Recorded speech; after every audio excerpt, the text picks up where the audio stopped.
Hi everyone, I'm Mohammed, assistant professor in computer science at the University of Illinois in Urbana-Champaign. So Urbana-Champaign, it's a twin city, it's like 2 hours south from Chicago.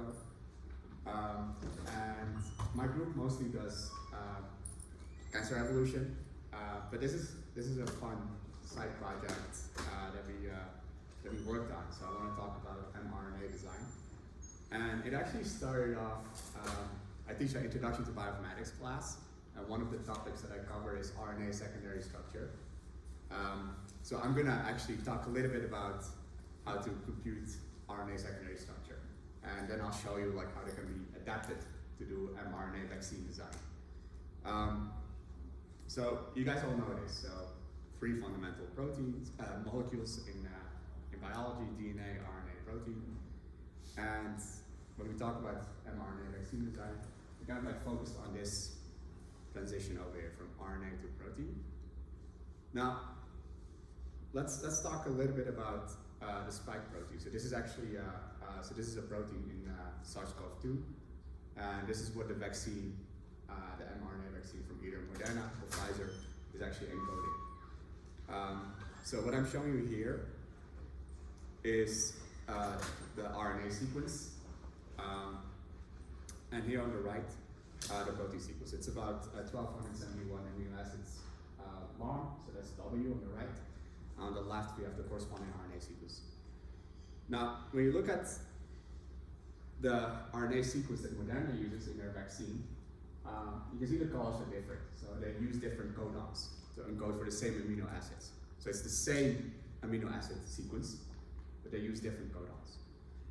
And the same thing holds true for the Pfizer-BioNTech vaccine. So they use completely different codons.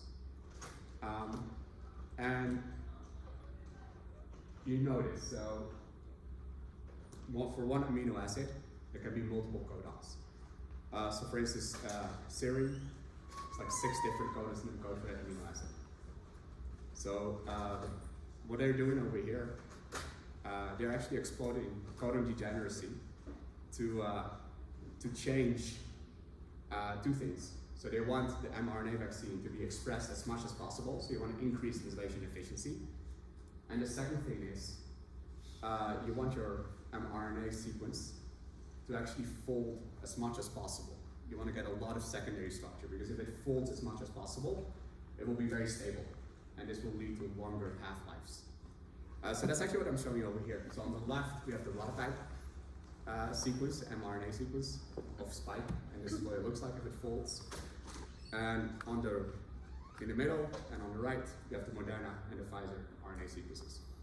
So you can kind of like see there's way more stacking going on. So this is actually stable, more stable than the wild type sequence. So what I want to talk about today is like, how do you actually choose which mRNA to use? So for the spike protein, which had 1,271 amino acids, there's 10 to the 632 different mRNA sequences that encode for that spike protein. So which one do you pick? So that's actually what we want to talk about. But before doing that, I'm going to give you a very quick introduction about RNA secondary structure prediction. And we're actually going to use a simpler representation. So I'm not going to talk about free energy yet. I'm going to describe a simpler algorithm, and then I'll show you how that can be adapted. So RNA, single-stranded, there's 4 bases, A, C, U, and G. And because it's single-stranded, it can actually fold onto itself. So you can get basically structures due to nucleotide complementarity. So there's A with U, C with G, and there's a third one, but it's mostly these 2. And yeah, so these are the bonds that can happen. So A with U, G with C, and you also have G with U. And one example of the importance of secondary structures, so we saw this in NAS talk, tRNA. So there's actually secondary structure happening over here. So you can kind of like see this G is bonded with C. So there's like a stem loop over here, another stem loop, another one, and another one. And it's actually super important. So it needs this secondary structure, because this is actually where, so tRNA, what it does, it transfers an amino acid to the ribosome. So it actually is involved in generating like a protein sequence. And this part here at the bottom, that's actually the one, like these three nucleotides, they encode codon specificity. So, and it's super important to have this structure. So, when we talk about RNA secondary structure, there's a bunch of different types. But I think it's actually super simple to think about it as you just have two nucleotides that are bonded. Okay? That's all you need. So these fancy figures that are drawn here, they're uniquely determined by just the set of base pairs that are bonded together. So that's the key object of interest. So once you have this set of base pairs that are bonded together, you can draw this fancy picture. Okay? So right off the bat, let's just talk about two different types. So when we look at two base pairs, so I and J, and I prime and J prime. So I is bonded with J, and I prime with J prime. So here on the left, so these are nested base pairs. So you can kind of like see that they nest within each other. So I and J on the outside, and I prime and J prime on the inside. Or you can swap the roles. Here on the right, you have something that's called a pseudoknots. There's a crossing that's happening. So I is bonded with J, and then in between I and J, there's this I prime that is bonded with J prime, which is outside, like I and J. So this is called a pseudoknot. So let me show you actually what it looks like. So if you have nesting, it's like this very simple structure, and you can actually represent it with just like parentheses. So this open paren over here corresponds to this closing parenthesis. And that encodes actually the first base pair that we see over here. So when you look at this basically encodes this over here. Now when you have a pseudoknot, you get something more complicated. So actually you need multiple colors to represent the structure if you have pseudoknots. So this red over here is bonded with this red part over here. And it breaks this nesting property, okay? So we're gonna actually assume there is no pseudoknots. This is what a lot of people do because it makes things simple. And the reason why you do this is because you can actually do dynamic programming. You've heard about dynamic programming. So let me just show you how that works. So I'm gonna introduce the Nussenov algorithm. And for simplicity, let's just say we have A goes with U and G with C. We're not gonna weight them differently. So, you know, if you have, so either A with U or G with C, that corresponds to one pair, so unit weights. And yeah, the key question is, we're given this input RNA sequence, and we want to find the maximum number of base pairings that we can actually, you know, identify. So the key property is once a base is paired with another base, that's it for those two bases. They cannot engage in another pairing. And what we want to do here is we want to actually constrain the space of feasible solutions. So there's a lot of different pairings that you can actually find. This is actually a matching problem on a graph. And what we're going to do is we're going to constrain it to be pseudoknot free. So we will only want to have these pairings that are nested within each other. So the problem that we're looking at is we're given this RNA sequence. We want to find a pseudoknot free secondary structure with the maximum number of complementary base pairings. Okay? So this can be solved with dynamic programming. So when you do dynamic programming, so there's a couple of things that matter. So when I teach this in my class, I always tell the students, don't worry about the object that you're trying to find. The only thing that you have to worry about is the score or the cost. Okay? So we want to think about the number of base pairings. That's what we're trying to maximize. Right? So that's the first thing that we have to think about, the number of base pairings. And then the second thing that we have to think about is how do we make the problem smaller? Okay? So we have this sequence of length n, and we want to make it smaller. So when you do dynamic programming, you want to make your problem smaller. So you have to find a way of making the instances smaller. So I'm not going to ask you to think about it. I'm just going to give you the solution. So the way you can make it smaller is by having a left index and a right index. So I and J, okay? And what we're going to say is this variable over here, Sij, is the maximum number of pseudoknot free base pairings in the subsequence starting at I and ending at J. So, just a sanity check. So as soon as you identify something like this, you want to make sure that you actually can solve the original problem. Do you guys know how this is encoding the original problem? What do we have to choose for I and J? 0 at the length of the... Exactly, yeah, so I is 1 and J is n. So you just make sure it captures the complete sequence. Okay. So let's just think about this Sij. So we're looking at an I and a J. So there's only a couple scenarios that can happen. So when we think about this, in an optimal solution, so I and J are either going to be paired together, we'll have base pairing, or they'll be unpaired. So if they're paired together, that's great, we have a base pairing, so we can increase the score by 1, and we can actually make the recurrence smaller. So I'll actually just show this over here. So we can actually make the recurrence smaller by incrementing I, so we're going to look at I plus 1, and decrementing J minus 1. And there's a plus 1 because we have a base pairing. Now, if I and J are unpaired, there's a couple of options. So either we're going to leave I unpaired, and we're just going to increment, I, so we'll make it I plus 1. So that corresponds to this case over here, case number 2. Or we leave J unpaired, that corresponds to case number 3. Now, the other thing that can happen, and we actually saw this in this tRNA, it was like this clover-like structure. So the only way to get that is by having bifurcations. So what that actually means is you can split, so you have your I and J, you can actually split it right down the middle. So there's this additional index, this K, that runs from I plus 1 to J minus 1, and it will basically specify where the bifurcation happens. So that's this 4th case.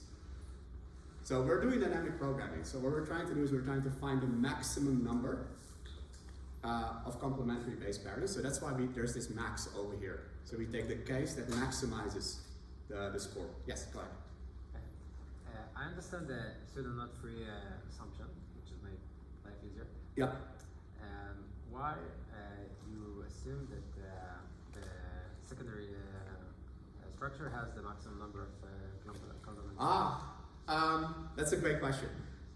So this is actually related to, so if there's a lot of base pairings, it's stable. And when you have like this sequence, it will fold onto itself. And the idea is like, it's gonna try and, it will basically follow this chemical process and it will fold into a situation that minimizes the free energy. It's as stable as possible. And we can use the number of base pairings as a proxy for that. So this is a simpler objective. In practice, we're gonna use something else that directly captures like the free energy contributions of the different secondary structure elements. But there's the possibility of many local... There's many optimal solutions you can get actually. I'm not going to talk about that, but that's a good point. Yes, you can totally get that. Yeah. Good. So this is pretty much what the Nusselt's algorithm is about. So the base case. So when you do dynamic programming, you have to terminate, right? So you have a base case. So the base case corresponds to, if you just have I equals J, so there's just a single nucleotide. There's no pairing that can happen with a single nucleotide. So that's basically this over here. So when you do this, you can actually just fill out a table according to the recurrence. So you start with a base case, that will be this diagonal, and actually let's just make everything below the diagonal 0 as well. And then you can fill in the first diagonal row, and you keep on doing this. So what I'm doing here is I'm just evaluating like the different cases. So once you have this, you can do a backtrace, and it will give you your secondary structure. Right? How much time does this take? Like computing the table. Say it? Yes. Which case makes it cubic? The K equals. Yeah, exactly. Yeah, this one. Like evaluating this takes linear time, and then the table is n squared. So n squared times n. Exactly. It's n cubed. Yeah. And here's an example with bifurcation. So I'm gonna. So these slides will be posted, so you can look at this. Take your time and look at it. So there's bifurcation happening here, and what this actually corresponds to is this indicated over here. Okay. So this is the Nusselt's algorithm. So what we do in practice is slightly more involved. So it was a great question there. So the Nusselt's algorithm is using the number of base pairings as a proxy for stability. Okay. But in practice, you actually want to be a little bit more precise. You want to think about the different secondary structure elements and what they're actually contributing to the minimum free energy. So you can still do dynamic programming under this assumption of pseudo not free, because that actually gives you this beautiful optimal substructure where you can decompose using I and J. You can make the problem smaller. And the secondary structure elements that are scored in this more involved algorithm, so that's the Zucker and Stiegler algorithm, which was developed in 1981. So there's like a stacking element. So a stacking element has a minimum free energy contribution that depends on the 4 nucleotides that you have here. So there's a big lookup table, and it will basically look up like what are the nucleotides at I and J, and what are the nucleotides at I plus 1 and J minus 1, and you will get a score based or a cost. So you're minimizing the free energy. There's this hairpin loop, there's a bulge element, and there's this multi-branch loop. So it's still the same idea, but there's just this big lookup table that you use, and it actually looks at the nucleotide that are at the base pairing, but also just above the base pairing. So that's the Zucker and Stiegler algorithm. Now let's go back to RNA design. So how is this related to RNA design? So when we were doing secondary structure prediction, we had the RNA sequence, right? That was our input. We had the sequence B. When we do RNA design, we actually have an amino acid sequence as an input. And we want to find a corresponding RNA sequence. And how are we going to score this? So we're going to score this using this objective of minimum free energy, the one that I just discussed. And there's going to be a second objective, the codon adaptation index. So let's just talk about both. So there's 2 criteria here, and the reason why I have 2 criteria is because they basically capture 2 different sub-goals. So the first sub-goal is we want to have an RNA sequence that has high stability, high thermodynamic stability, which corresponds to 1 half-life. And this is captured just by how much secondary structure do we have. So in our goal number 1, we want to minimize MFE. Now the second goal is actually has to do with these tRNAs. So tRNAs are specific to codons, to specific codons, and they occur in different concentrations in the body, and this is species specific.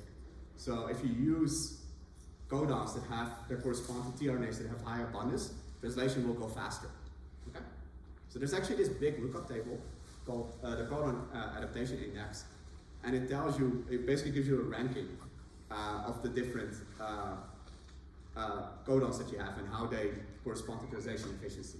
So you could try and choose the codons that maximize translation efficiency. This is a very simple problem. You just choose one codon with maximum translation efficiency for each amino acid, and it will give you a codon adaptation index of 1. But the key thing is these 2 objectives, there's a trade-off between them. So it's easy to maximize codon adaptation index, so that would be this point over here, but it does not necessarily correspond to a secondary structure that has minimum free energy. So that's what we see over here. And on the other hand, minimizing MFE is also doable, but that will be at the expense of codon adaptation index. So there's these 2 objectives.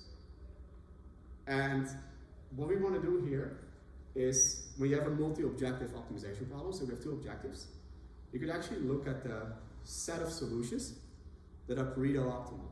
So Pareto optimal solutions, they're actually kind of interesting because they correspond to solutions that cannot be beaten by any other solution in both objectives.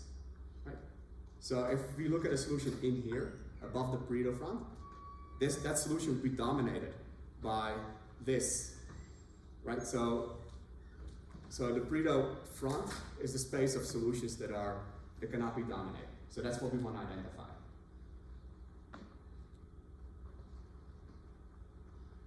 Yeah, so we published this paper back in 2023, and there were a couple of different methods. So there were actually 2 methods that were focused on just minimizing MFE, but not the codon adaptation index. And there was also this commercial method that appeared, so it was a preprint while we were working on our own paper. And it does MFE and codon adaptation index, but it's a heuristic. It's not an exact algorithm, and it's also well, it's commercial, so it's not open source at all. So this is what we did, this DERNA algorithm, and I'll talk a little bit about that. So we have these two objectives: minimum free energy and codon adaptation index. So there's this cool method if you have a multi-objective optimization problem and you're interested in the Pareto front. You can use this method called the weighted sum method, and what it does is you just introduce this parameter lambda and we'll weight it to objectives. And for any setting of lambda between 0 and 1, it will basically give you the convex part of the Pareto front. So we can actually use this over here. So if you set lambda to some very small value, epsilon, or some value close to 1 minus epsilon, we basically get the solution that maximizes codon adaptation index, and also the solution that minimizes MFE. And what you can do is search in this range of lambda. So let's just set lambda equal to 0.5. And when you do that, you actually get, with 0.5, you get actually the same solution twice. Okay? So that basically means, like, oh, this 0.5 actually was identical to this solution, so I need to explore this range further. So that's what you can keep on doing here. So you can keep on searching until you identify more and more solutions. And you can do this until your lambda becomes small enough, until you're satisfied. So there's like a termination condition. Now the cool thing is, for each value of lambda, your objective function is like really well defined, right? So we actually know how to weight the two criteria. So let's just talk about how to solve this problem when lambda is fixed. So we're given a specific lambda. Now what we do is, we're just going to take the Zucker and Stiegler recurrence and we're going to augment it. And we have to change it in two different ways. So the original recurrence was only for RNA sequences. And what we have are protein sequences. Okay? And we also have to choose a codon for each amino acid. So what's going to happen is this recurrence over here, this O. So we're going to look at left index and right index in the protein sequence. So that will be A and B. So A will be the left index, and A will be the left index, and B will be the right index. And then we actually also have to choose a codon for A and B. So that's going to be X and Y respectively. So X and Y are going to encode a codon choice. And S and T are going to be indices that tell us where in the codon we are. So they're going to range from 1 to 2. So they're going to be either 1, 2, or 3. Okay? And what we do is, with this big variable, what it actually encodes is the minimum objective value of the substructure formed by RNA sequences, starting at amino acid index A and this offset S in the codon, so that's 3A plus S, and ending at this 3B plus T. Right? So we're trying to build this RNA sequence. And we have this additional constraint where we fix the choice of the codon at position A, that's going to be X, and the choice of the codon at position B, that's going to be Y. So this is what I'm not going to give you the recurrence, I just want to give you the high level idea of what we're trying to do over here. And so when you look over here, I'm just saying objective value. So this is where the lambda comes into play. So we're going to look at the MFE, and we're also going to look at the codon adaptation index, and we're going to weigh both of them using this parameter lambda, which is fixed. Right? So when you do this, yeah, you get this big dynamic programming table. So the size of the table is basically, so here we have the different positions in the RNA sequence. So there's two indices. So the first index, so it's a pair. So the first index is going to tell you the corresponding amino acid, and the second index will tell you where in the codon you are. So that's what's encoded over here. And it's this big table over here, the square table. And inside, we also have to choose the codon. So each cell in this table corresponds to another table where you choose the codons. So, and this depends on the corresponding amino acid A in the sequence W. So if it's serine, so serine I think has 6 different codons, so it would be at most 6 rows. and also at most 6 columns. And you can store the different values over here of your recurrence. So in terms of running time, so space is easy, so it's m squared k squared, so k is the maximum number of codons, so in our case k will be 6. And the running time, it's m cubed times k to the 8th, so k to the 8th is actually the number of codons that we have for a specific amino acid, or the maximum number of codons, so it's 6 in our case, and L. So this is actually an optimization that happens in the Zucker and Stigler algorithm. So you can actually bound the maximum loop length. So you don't want your loops to be really long, and it actually speeds it up. So that's the running time. So that's the high level idea. So I think my take home message for you guys is, you can literally just take the Zucker and Stigler recurrence and just think about, adding additional indices that correspond to where you are in the protein sequence, and then you have to also choose the codon. That's all you have to do. And there's a lot of bookkeeping. And I think one thing that you have to be careful about is you only want to pay the codon adaptation index when you cross a codon boundary. You don't want to pay it multiple times. So you have to do a lot of very careful bookkeeping to avoid double counting. So that's basically the algorithm at a high level. So to summarize, so this is for a fixed lambda, and then we have this outside procedure that I described where we do this sweep on lambda. Cool, let's see how we're doing with time. So I have a couple of results that I could show. Okay, we have some time. So yeah, let's talk about some results. So what we did over here is we looked at 100 protein sequences from UniProt, and they have different lengths. So you see the different lengths here on the x-axis, so they go up to 2,500 amino acids. And we were comparing our method to CDSfold, which only does MFE, and we were also comparing it to linear design. So because CDSfold only does MFE, so we ran our method in such a way that it prioritizes MFE. So it doesn't care as much about codon adaptation index. So we got the same, so the solutions that we identified, they had the same MFE. There's one exception, so linear design actually failed to find a minimum free energy solution because it's a heuristic for one instance. I'll talk about that in a minute. But the cool thing is, you can actually, if you set lambda, if you use a very small value of epsilon, like 1 minus epsilon, you can tell it to basically find me the minimum MFE solution, but if there are ties, break the ties using codon adaptation index. So that's what this 1 minus epsilon means.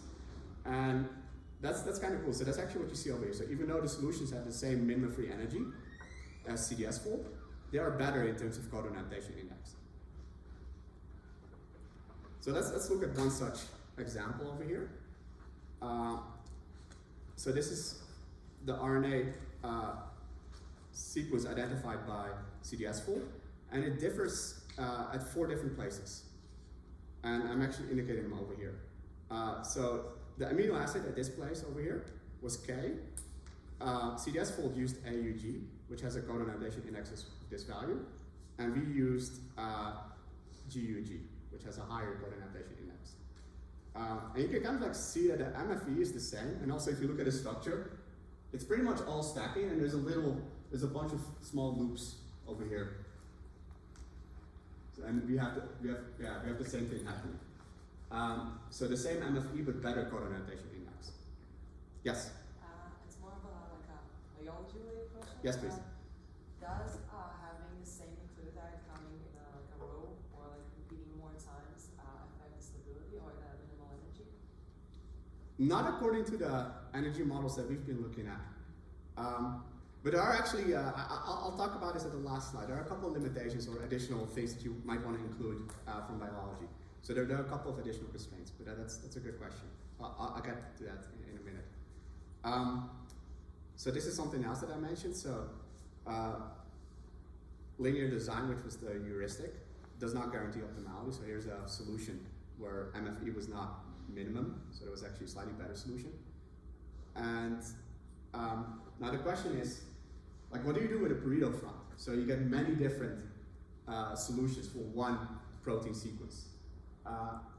So it's actually, so one thing that you could do is you could basically think about the trade-off between the two objectives. So you could just say, I really care about codon optimization index, so the codon adaptation index, but I want to make sure that I'm in the top 80% of CIA, and then give me the set of solutions that minimize MFE. So you can kind of like put a constraint on one objective. And the other thing to keep in mind, so I gave this same talk at Moderna a couple months ago, and they actually like having multiple solutions because when they go actually make the sequences and test them, they want to have multiple options to fall back on. So it's actually a good thing. So they like this ability of like looking at the Pareto front. I'll skip this, and yeah, this is actually kind of interesting. So I'll talk a little bit about the spike protein. So what I'm indicating over here, so this triangle, this blue triangle, this is the Pfizer-BioNTech sequence used for spike, and this red star is the Moderna sequence. So actually what they did is they didn't really worry about MFE. The only thing that they tried to maximize was codon adaptation index. So both companies, Moderna and Pfizer-BioNTech, so they were just focused on this codon adaptation index. And that's kind of like what you see over here. So they got really good codon adaptation index. But they had also additional constraints, so I'll talk about those in a minute. So actually let's talk about them now. So one constraint that you have is, what we're doing over here is we're just designing the codon sequence, the coding sequence, so the CDS. But there's also, so an mRNA has a 5' UTR and a 3' UTR. And in the 5' UTR, there are actually constraints, so you don't want to have secondary structure there because the ribosome needs to be able to attach. And except at one position, so near the start codon, you actually want to have like a Kozak sequence, like a small motif. And near there, you actually want to have a little stem loop. So they were really thinking about like how do we actually get this UTR, the 5' UTR, how do we actually encode it such that it doesn't interact with the choices that you make for the coding sequence. So that was like, and they just did trial and error there. And then the other thing, what they also did, so this is for Moderna, so instead of uracil, they used a different artificial nucleotide, pseudouracil, that basically avoids the immune system. And the big caveat there is that pseudouracil actually behaves differently than uracil, so it will change the secondary structure to predict. And there's no public data, sadly, about like how it actually changes secondary structure. So that's another thing that we're thinking. Well, I'm hoping to be able to get some data. So just to conclude, so I told you about RNA design, and you had a little detour about RNA secondary structure prediction. And yeah, one thing to think about to actually make this work in practice is you want to think about the 5' UTR. And also, there's something else that's interesting. In the 3' UTR, you can actually have secondary structure, and you can actually have motifs that correspond to, or that will bind to microRNA that can regulate tissue specificity. So if you have microRNA binding to the 3' UTR, what will actually happen is that mRNA will be suppressed, it won't be expressed. So you can kind of like design a vaccine that's going to be only expressed in specific tissue types. But to actually do this, you actually have to think about like what is the 3' UTR, and the choices that you make in the CDS, they should not conflict with the 3' UTR, and it becomes like one big optimization problem. All right, I think that's all I have for now. Thank you. I also want to thank my students.